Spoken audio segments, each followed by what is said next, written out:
Commander Vexthol's 4 eyes darted nervously across the holographic display as another red dot vanished from the galactic tracking grid. The 7th Patrol Fleet in 2 cycles, gone without a trace. Status report, the Zephyrian commander hissed through his translator, his scaled hands trembling slightly as they gripped the command console. Fleet 7 Alpha went dark approximately 40 minutes ago in the Kepler Nebula, reported Lieutenant Kor, her insectoid features betraying unusual anxiety.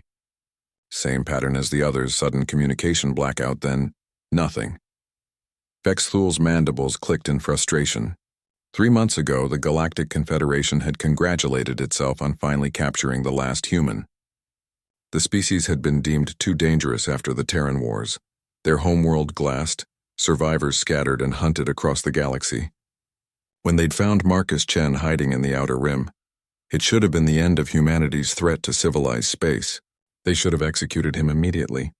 Instead, the Science Directorate had insisted on study. We must understand what makes them so adaptable, Dr. Yilnith had argued. How did a species barely 2 centuries into space travel nearly defeat a confederation of worlds that had been spacefaring for millennia? Now Vexthol knew the answer, and it terrified him. The maximum security facility on Zirion Prime had been designed to hold the most dangerous criminals in the galaxy. Energy dampeners, neural inhibitors, gravity wells.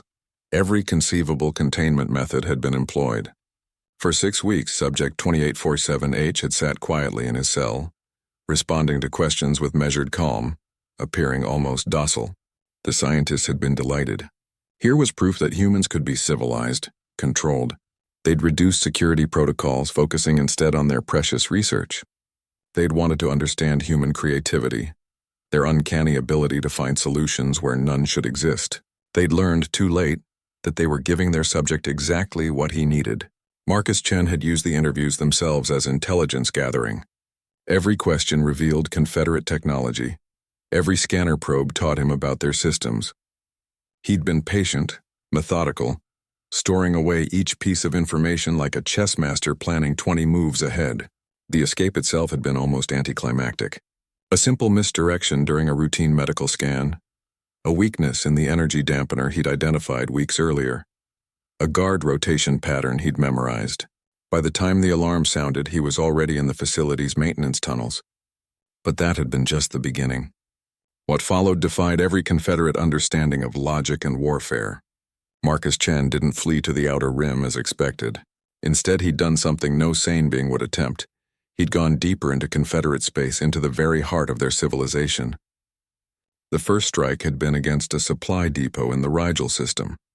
The facility's automated defenses should have been impregnable, but somehow the human had turned them against the station itself. Security footage showed him walking calmly through corridors filled with the wreckage of Confederates' own defense drones. The second attack had been more audacious. A diplomatic vessel carrying the Andromedan ambassador had simply vanished between jump points. When they'd found it 3 days later, the ship was intact, the crew unharmed but unconscious, and every piece of classified information in the diplomatic pouch had been copied. By the 4th incident, panic was spreading through Confederate leadership. The human wasn't just escaping. He was learning, adapting, turning their own technology against them with an intuitive understanding that their best scientists couldn't match. "Sir," Kor's voice interrupted Vexthol's brooding. "We're receiving a transmission on all Confederate emergency frequencies." The main display flickered and Marcus Chen's face appeared.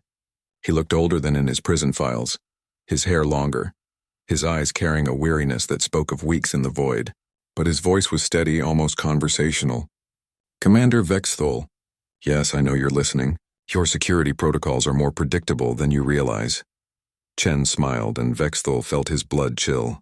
"I want you to deliver a message to the Confederate Council. Humanity didn't die when you glassed Earth.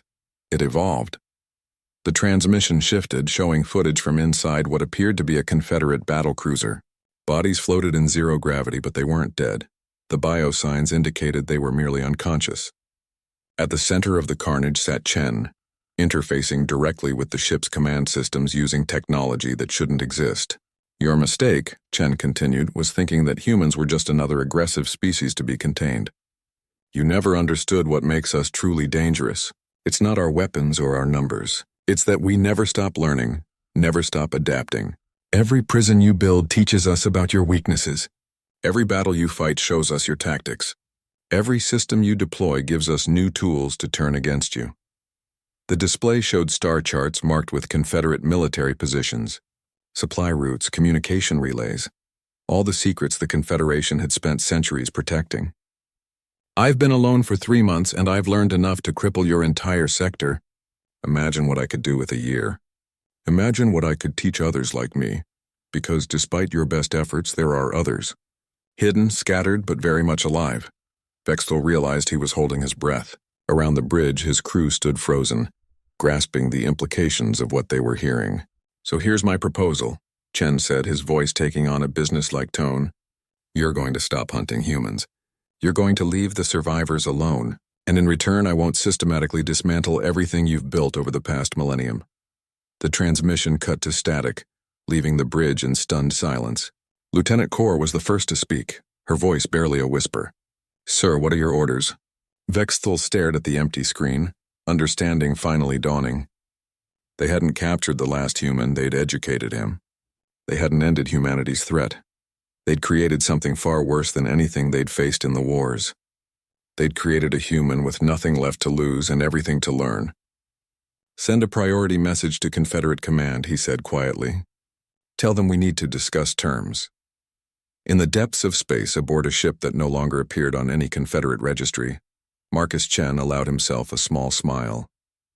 The galaxy had taught him a valuable lesson. Sometimes the best way to ensure your species' survival wasn't to fight harder.